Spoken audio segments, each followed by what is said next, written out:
Hi everyone, this is Raghu Depaka. Welcome to genius online classes. అంతర్జాతీయ సంబంధాలు, ముఖ్యమైన సంఘటనలు. గత ఎగ్జామ్ పేపర్లో చూసినట్లయితే ఇక్కడ నుండి దాదాపుగా 10 నుండి 12 ప్రశ్నలు మనకు కనిపిస్తున్నాయి. ఏ ఎగ్జామ్ తీసుకున్నట్లయితే గత గ్రూప్ 1 అండ్ ఏ ఎగ్జామ్ తీసుకున్నప్పటికీ కూడా దాంట్లో 10 నుండి 12 ప్రశ్నలు కనిపిస్తున్నాయి. ముఖ్యంగా మన రీసెంట్గా జరిగినటువంటి గ్రూప్ 1 ప్రిలిమ్స్లో తెలంగాణకు సంబంధించి 2 సార్లు ప్రిలిమ్స్ జరిగితే అంతర్జాతీయ సంబంధాల్లో ముఖ్యంగా ఐక్యరాజ్య సమితికి సంబంధించి 2 నుండి 3 ప్రశ్నలు ఉండడం జరిగింది. ఐక్యరాజ్య సమితికి సంబంధించి ఈరోజు ముఖ్యంగా దీనికి సంబంధించి ఐక్యరాజ్య సమితికి సంబంధించినటువంటి వీడియో, ముఖ్యంగా దాని యొక్క ఏర్పాటు క్రమం ఎలా జరిగింది, ఐక్యరాజ్య సమితి యొక్క జీవనం యొక్క ప్రత్యేకతలు ఏమిటి, ఐక్యరాజ్య సమితి ముఖ్యంగా పతాకం యొక్క విశిష్టతలు ఏమిటి, దాని యొక్క విధులు ఏమిటి, ఈ యొక్క వీడియోలో ఉండడం జరుగుతుంది. గత ప్రశ్నపత్రాలను పరిశీలించినప్పుడు, అంతేకాకుండా దీనికి సంబంధించి మార్కెట్లో సరైన మెటీరియల్ లేదు, అంతేకాకుండా దీనికి సంబంధించి వీడియోస్ కూడా సరిగ్గా లేవు. ఎందుకు లేవంటే ఎప్పటికప్పుడు దీనికి సంబంధించిన సమాచారం మారిపోతూ ఉంటుంది. ముఖ్యంగా ఐక్యరాజ్య సమితి యొక్క అనుబంధ సంస్థలు, అంతేకాకుండా ప్రాంతీయ సహకార సంస్థలకు సంబంధించి డాటా ఎప్పటికప్పటికి మారిపోతుంటుంది. ఉదాహరణకి రీసెంట్గా G7లో దేశాల యొక్క సభ్యత్వం పెరిగింది, అంతేకాకుండా G20లో కూడా సభ్యత్వం పెరిగింది, అట్లాగే WTOలో కూడా సభ్యత్వం పెరిగింది. అంటే దేశాల యొక్క సభ్యత్వాలు పెరుగుతున్నాయి. దీనివల్ల కూడా సమాచారం ఎప్పటికప్పుడు మారిపోతుంది. అంతేకాకుండా ఈ యొక్క దేశాలు ముఖ్యంగా ఈ యొక్క సదస్సులు, అంటే G7 అయితేంది, G20 అయితేంది, అలాగే ఏషియన్స్ అయితేంది, అలాగే సార్క్ అయితేంది, అలాగే అనేక సంస్థల యొక్క సదస్సులు నిర్వహించడం వల్ల వాటి యొక్క ప్రాంతీయ ఒప్పందాలు కూడా, అంటే సామాజిక ఆర్థిక ఒప్పందాలు కూడా ఎప్పటికప్పుడు రివైజ్ కావడం జరుగుతుంది. కాబట్టి సమాచారం ఎప్పటికప్పుడు మారిపోతుంది. కాబట్టి దీనిపైన వీడియో చేయడానికి చాలామంది కూడా అంటే విముక్తను చూపిస్తారు. ఎందుకంటే చాలా కష్టమైనటువంటి ఏరియా కాబట్టి అందుచేత మనం జీనియస్ పబ్లికేషన్స్ అండ్ జీనియస్ ఆన్లైన్లో ఈ విషయంలో ముందుకు రావడం జరిగింది. ఈరోజు ఐక్యరాజ్య సమితికి సంబంధించి దాని యొక్క ఏర్పాటు క్రమం ఎలా జరిగింది, అంతేకాకుండా ఈ యొక్క ఐక్యరాజ్య సమితి యొక్క ప్రధాన కార్యాలయం ఎక్కడ ఉంది, ఐక్యరాజ్య సమితి యొక్క ముఖ్యంగా చివరిగా ఈ యొక్క సభ్యత్వం తీసుకున్న దేశం ఏమిటి, వ్యవస్థాపక దేశాల సంఖ్య ఎంత, ప్రస్తుత సభ్య దేశాల సంఖ్య ఎంత, అంతేకాకుండా ఐక్యరాజ్య సమితికి సంబంధించి దీని యొక్క చిహ్నం యొక్క ప్రత్యేకతలు ఏమిటి, ఐక్యరాజ్య సమితి యొక్క పతాకం యొక్క ముఖ్యమైన అంశాలు ఏమిటి, ముఖ్యంగా ఐక్యరాజ్య సమితిలో భారతీయుల ప్రత్యేకత ఏమైనా ఉన్నదా అనే అంశాలపైన కూడా ఈ వీడియోలో క్లారిటీ ఉండడం జరుగుతుంది. అంతేకాకుండా ఐక్యరాజ్య సమితి యొక్క ప్రధాన విధులు ఎలా ఉంటాయి, అంతేకాకుండా ఐక్యరాజ్య సమితి యొక్క ప్రధాన కార్యాలయాలు ఎక్కడెక్కడ ఉన్నాయి, అంతేకాకుండా రీసెంట్గా ఐక్యరాజ్య సమితి ఆధ్వర్యంలో ఏమైనా సదస్సులు జరిగాయా, అంతేకాకుండా ఐక్యరాజ్య సమితి సంబంధించి ఏమైనా చారిత్రక నేపథ్యం ఉందా అనే అంశాలపైన కూడా క్లారిటీ ఉంటుంది. కాబట్టి ఈ వీడియో వల్ల కనీసం 1 or 2 మార్క్స్ వచ్చే అవకాశం ఉంది. కాబట్టి ఈ వీడియోని చివరి వరకు చూడండి వీలైతే. ఓకేనా? రైట్. ఐక్యరాజ్య సమితి అనేది అంతర్జాతీయంగా ప్రపంచవ్యాప్తంగా ముఖ్యంగా ఆర్థిక అభివృద్ధికి, భద్రత కోసము, సామాజిక అభివృద్ధికి, ముఖ్యంగా మానవ హక్కులపై సమిష్టి కృషి చేసేందుకు UN ఏర్పాటు చేసుకున్నారు. ఐక్యరాజ్య సమితిని, యునైటెడ్ నేషన్స్ను ఏర్పాటు చేసుకున్నారు. ఎప్పుడు ఏర్పాటు చేసుకున్నారని చూసుకుంటే 1945 అక్టోబర్ 24వ తారీఖున ఈ యొక్క ఐక్యరాజ్య సమితిని UN ఏర్పాటు చేశారు. రైట్. అయితే మరి ఈ యొక్క UN దేని ప్రకారం ఏర్పాటు చేశారంటే ఐరాసాలోని ఒక చార్టర్ చట్టం ఉంటుంది. అంటే భారత రాజ్యాంగానికి ఎలా రాజ్యాంగం ఉంటుందో, భారతదేశానికి ఎలా రాజ్యాంగం ఉంటుందో దీనికి కూడా చార్టర్ చట్టాన్ని ఏర్పాటు చేశారు. ఈ చార్టర్ చట్టంలో 19 అధ్యాయాలు 111 ఆర్టికల్స్ ఉండడం జరుగుతుంది, 111 నిబంధనలు ఉండడం జరుగుతుంది. ఇందులో 110వ నిబంధన ప్రకారము అని UN 1945 అక్టోబర్ 24వ తారీఖున ఏర్పాటు చేశారు. ఈ అక్టోబర్ 24 ప్రత్యేకత ఉంది. అంతర్జాతీయ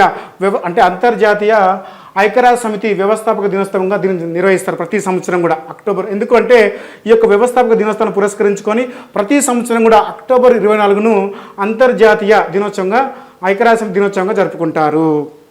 రైట్. మరి ఐక్యరాజ్య సమితి యొక్క చారిత్రక నేపథ్యం ఏమన్నా ఉందని చూసుకున్నప్పుడు మనకు 1914 నుండి 1918 వరకు మొదటి ప్రపంచ యుద్ధం జరిగింది. ఈ మొదటి ప్రపంచ యుద్ధం ఎక్కడ జరిగిందంటే ఐరోపా ఖండంలో జరిగింది. ఐరోపా ఖండంలో జరగడం జరిగింది. ఈ యొక్క ఐరోపా ఖండంలో జరిగిన మొదటి ప్రపంచ యుద్ధ ఫలితంగా ప్రపంచవ్యాప్తంగా చిన్న దేశాలు, ముఖ్యంగా ఐరోపా ఖండంలో ఉన్నటువంటి అనేక దేశాలు కూడా హింసకు గురి కావడం జరిగింది. ఈ నేపథ్యంలో ప్రపంచ శాంతి కోసము ఒక సంస్థను ఏర్పాటు చేయాలని అనేక దేశాలు భావించాయి. ఈ సందర్భంలో 1919 జూన్ 28న ఒక ఒప్పందం జరిగింది. ఆ ఒప్పందం పేరే వర్సైల్ ఒప్పందం. దీన్నే వర్సైల్ ఒప్పందంగా పేర్కొంటారు. దీన్నే వర్సైల్ సంధిగా పేర్కొంటారు. ఈ సంధి ఫలితంగా 1919 జూన్ 28న జరిగినటువంటి వర్సైల్ ఒప్పందం ఫలితంగా 1920 జనవరి 10వ తారీఖున మనకు లీగ్ ఆఫ్ నేషన్స్ ఏర్పడింది. దీనిని నానాజాతి సమితిగా పేర్కోవడం జరుగుతుంది. మరి నానాజాతి సమితిని పేరును సూచించినది లేదా లీగ్ ఆఫ్ నేషన్స్కి రూపకర్తగా, లీగ్ ఆఫ్ నేషన్స్ అంటే వ్యవస్థాపకుడిగా ఎవరిని పేర్కొంటారంటే వుడ్రో విల్సన్ని పేర్కొంటారు. వుడ్రో విల్సన్ని పేర్కోవడం జరుగుతుంది. ఇతనే వుడ్రో విల్సన్ని పేర్కోవడం జరుగుతుంది. ఇతను అప్పటి అమెరికా అధ్యక్షుడు వుడ్రో విల్సన్ సూచనల మేరకు లీగ్ ఆఫ్ నేషన్స్ని ఏర్పాటు చేయడం జరిగింది. 1920 జనవరి 10వ తారీఖున నానాజాతి సమితిని ఏర్పాటు చేశారు. దీని యొక్క ప్రధాన కార్యాలయం ఎక్కడ ఉందంటే, దీని యొక్క ప్రధాన కార్యాలయం వచ్చేసి స్విట్జర్లాండ్లోని జెనీవా నగరంలో దీని యొక్క ప్రధాన కార్యాలయం ఉంది. ఇక్కడ జెనీవా నగరంలో దీని యొక్క ప్రధాన కార్యాలయం ఉంది. ఈ యొక్క అంటే నానాజాతి సమితిలో లీగ్ ఆఫ్ నేషన్స్లో 58 దేశాలు సభ్యత్వాన్ని కలిగి ఉండేది. అప్పట్లో 58 దేశాలు సభ్యత్వాన్ని కలిగి ఉండేది. అంతేకాకుండా దీనికి 2 అనుబంధ సంస్థలు ఉన్నాయి. ఒకటి ఐఎల్ఓ, ఒకటి ఐసీజే. ఒకటి ఐఎల్ఓ అనగానే ఇంటర్నేషనల్ లేబర్ ఆర్గనైజేషన్, అంతేకాకుండా ఇంటర్నేషనల్కి సంబంధించి అంతర్జాతీయ న్యాయస్థానము. ఇప్పుడు ఐక్యరాజ్య సమితి యొక్క అనుబంధ సంస్థ మరో సంస్థ అయినటువంటి ఈ యొక్క సంస్థ అప్పట్లో లీగ్ ఆఫ్ నేషన్స్కి అనుబంధ సంస్థగా ఉండేది.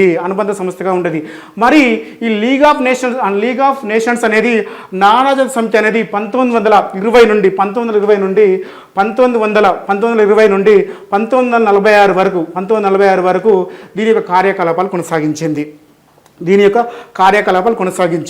1946 ఏప్రిల్ 20వ తారీఖున ఈ యొక్క అంటే రద్దు కావడం జరిగింది. ఎందుకు రద్దు కావడం జరిగిందంటే, మొదటి ప్రపంచ యుద్ధ ఫలితంగా ఏర్పడినటువంటి నానాజాతి సమితి రెండో ప్రపంచ యుద్ధాన్ని అంటే ఆపడంలో విఫలం కావడంతో, అంటే 1940 దశాంకంలో రెండో ప్రపంచ యుద్ధం జరిగింది.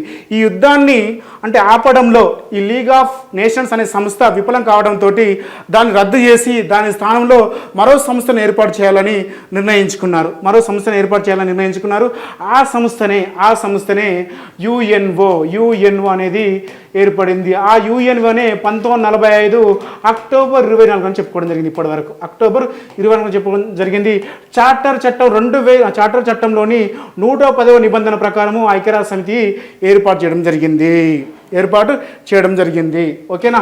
వర్సైల్ సంధి ఫలితంగా ఏర్పడిన సంస్థ ఏంటంటే నానాజాతి సమితి.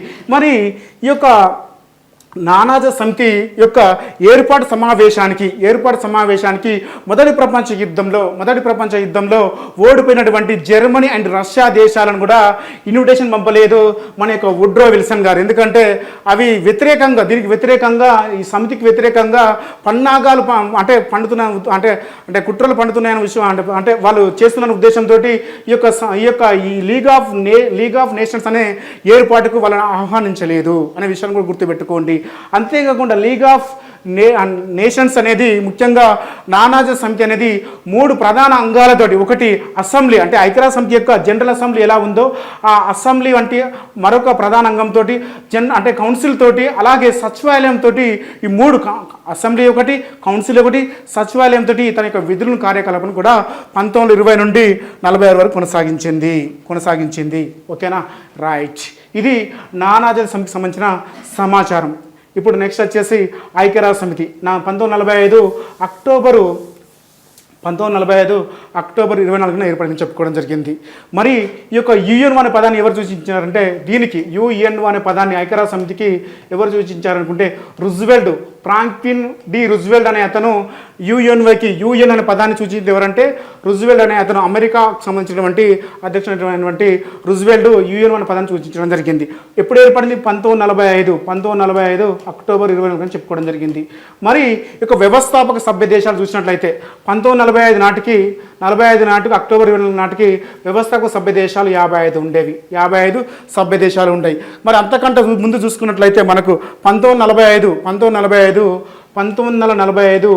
జూన్ 26న అంటే వ్యవస్థాపక దేశాలని కూడా ముఖ్యంగా ఐరాస చార్టర్ చట్టంపై 1945 జూన్ 26న 50 సభ్య దేశాలు సంతకాలు చేయడం జరిగింది. ఆ తర్వాత 1945 అక్టోబర్లో 51వ దేశంగా పోలాండ్ దేశము ఈ చార్టర్ చట్టంపై అంటే సంతకాలు చేయడంతో మొత్తం 51 దేశాలు ప్లస్ 1945 నాటికి మొత్తం మీద చూసుకుంటే 55 సభ్య దేశాలు వ్యవస్థాపక సభ్య దేశాలుగా పేర్కొనవచ్చు. ప్రస్తుతం సభ్య దేశాలు ఏమన్నా ఉన్నాయని చూసుకుంటే, ప్రస్తుతం సభ్య దేశాలు చూసుకున్నట్టయితే మనకు 193 దేశాలు కనిపిస్తున్నాయి.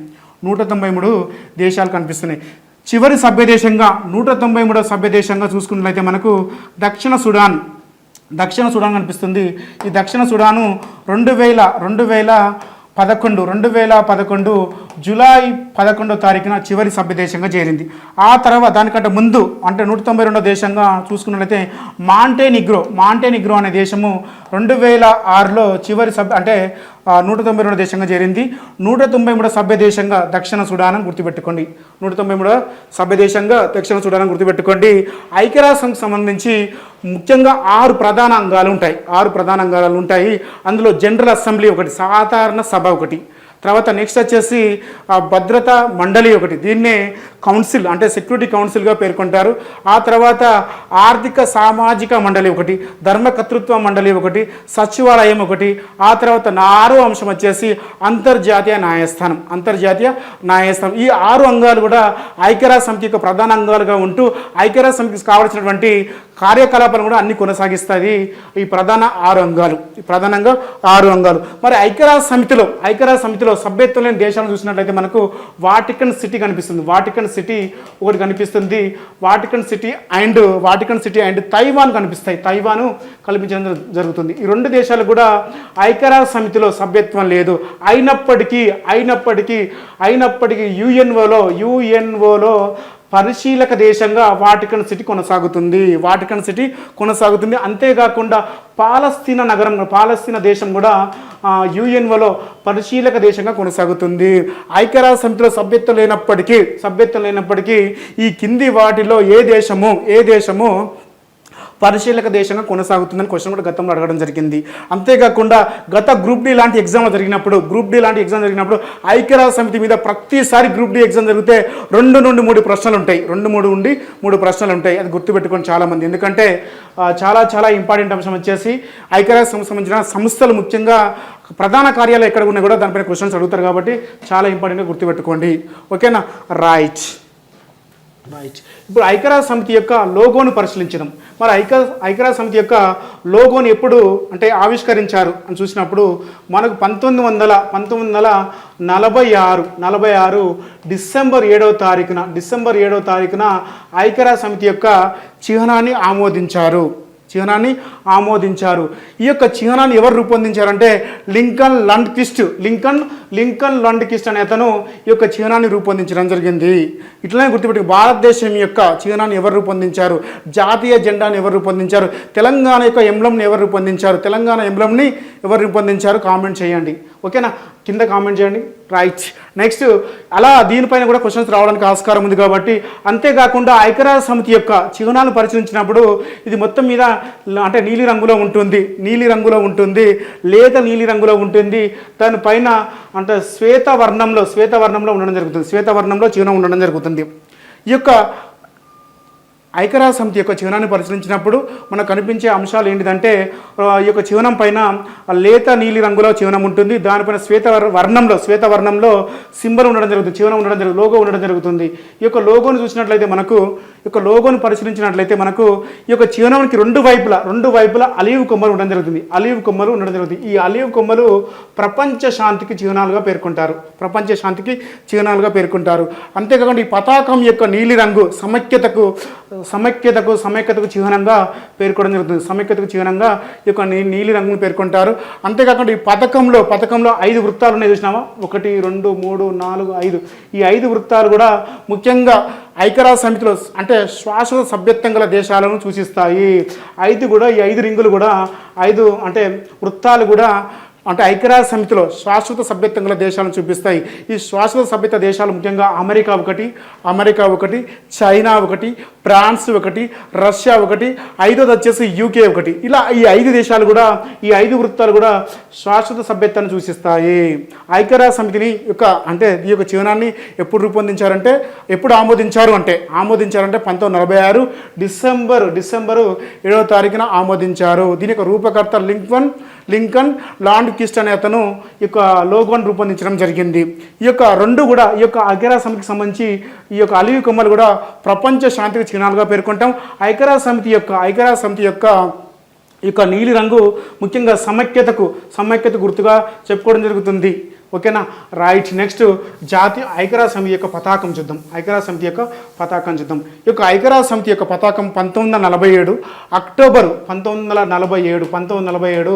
అక్టోబరు నెలలో దీన్ని ఆమోదించారు. ముఖ్యంగా అక్టోబరు 20వ తారీఖున ఐక్యరాజ్య సమితి ఈ యొక్క జాతీయ పతాకంను దానికి సంబంధించినటువంటి ఈ యొక్క పతాకంను ఆమోదించడం జరిగింది 1947 అక్టోబర్ 20న. ముఖ్యంగా చూసుకుంటే లేత నీలి రంగులో ఉంటుంది. దీని యొక్క పొడవు అండ్ వెడల్పు చూసుకున్నట్లయితే 3:2 ఉంటుంది. 3:2 ఒకటి లేదా 5:3 ఉండడం జరుగుతుంది. ఒక ఐక్యరాజ్య సమితి యొక్క చిహ్నాన్ని ముఖ్యంగా పతాకమును ఏ దేశంలో ఆవిష్కరిస్తామో ఆ దేశం యొక్క పొడవు వెడల్పులకి అనులోమానుపాతంలో ఉండాలి. ఇది దీనికి సంబంధించిన సమాచారం. కంపల్సరీ దీనిపైన క్వశ్చన్స్ రావడానికి ఆస్కారం ఉంది. రైట్. మరి ఐక్యరాజ్య సమితిలో మనం ఎన్ని నిబంధనలు చెప్పుకోవడం జరిగింది? 111 నిబంధనలు ఉంటాయని చెప్పుకోవడం జరిగింది. ఐక్యరాజ్య సమితిలో ఎన్ని అధ్యాయాలు ఉంటాయని చెప్పుకోవడం జరిగింది? 19 అధ్యాయాలు ఉంటాయని చెప్పుకోవడం జరిగింది. భారత రాజ్యాంగంలో 25 భాగాలు 12 షెడ్యూల్స్, దాదాపుగా 395 పైగా చూసుకుంటే ఆర్టికల్స్ ఉంటాయి. దీనిలో కూడా సేమ్ అలానే ఈ యొక్క ఐక్యరాజ్య సమితి యొక్క రాజ్యాంగాన్ని దీన్ని చార్టర్ చట్టంగా పేర్కొంటారు. ఈ చార్టర్ చట్టం అనేది ఎప్పుడు రూపొందించబడింది అంటే 1941 ఆగస్టు మంత్లో దీన్ని రూపొందించారు. ఏది ఐక్యరాజ్య సమితికి సంబంధించినటువంటి చార్టర్ చట్టాన్ని రాజ్యాంగాన్ని ఎప్పుడు రూపొందించారంటే ఇప్పుడు 1941లో రూపొందించడం జరిగింది. శాన్ ఫ్రాన్సిస్కోలో జరిగినటువంటి 1945 జూను 26వ తారీఖున వ్యవస్థాపక సభ్యదేశాలకు సంబంధించిన సమావేశం జరిగింది. ఈ సమావేశంలో చార్టర్ చట్టంపై 50 దేశాలు సంతకాలు చేయడం జరిగింది.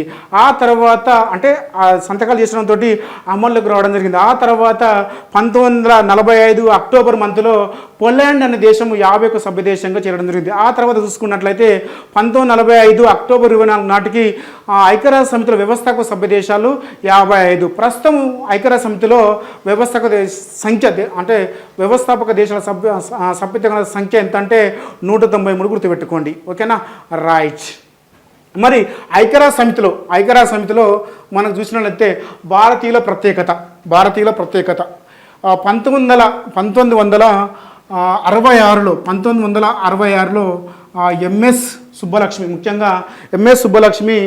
ఐక్యరాజ్య సమితిలో ముఖ్యంగా మొదటిసారిగా ఈమె తన యొక్క గానాన్ని వినిపించడం జరిగింది. ఆ తర్వాత 2016లో ఏఆర్ రెహమాన్ గారు 2016లో ఐక్యరాజ్య సమితి ఏర్పడి 75 వసంతాలు పురస్కరించుకొని కచేరీ చేయడం జరిగింది. మొదటిసారిగా ఐక్యరాజ్య సమితిలో కచేరీ చేసిన వ్యక్తి ఎవరంటే ఎంఎస్ సుబ్బలక్ష్మి. ఎప్పుడు? 1966. ఆ తర్వాత రెండో వ్యక్తి ఎవరంటే ఏఆర్ రెహమాన్. 2016 70 సంవత్సరాలు పురస్కరించుకొని యుఎన్ఓ 70 సంవత్సరాలు పురస్కరించుకొని తను కచేరీ చేయడం జరిగింది. ఆ తర్వాత చూసుకున్నట్లయితే మనకు నేరెళ్ళ వేణుమాధవ్ మిమిక్రీ చేశారు ఇతను. ఐక్యరాజ్య సమితిలో తెలంగాణ నుండి అంటే మిమిక్రీ చేసిన వ్యక్తిగా నేరెళ్ళ వేణుమాధవ్ వరంగల్ జిల్లాకు చెందినటువంటి వ్యక్తి. రైట్. ఐక్యరాజ్య సమితిలో సివిల్ పోలీస్ విభాగానికి సలహాదారులుగా కిరణ్ బేడి మొదటి ఐపీఎస్ అయినటువంటి లేడీ ఐపీఎస్ అయినటువంటి కిరణ్ బేడి సలహాదారులుగా పనిచేయడం జరిగింది. ఆ తర్వాత చూసుకున్నట్లయితే మనకు రీసెంట్గా మెట్టు సాయి సంబంధించి వార్తలు నిలవడం జరిగింది.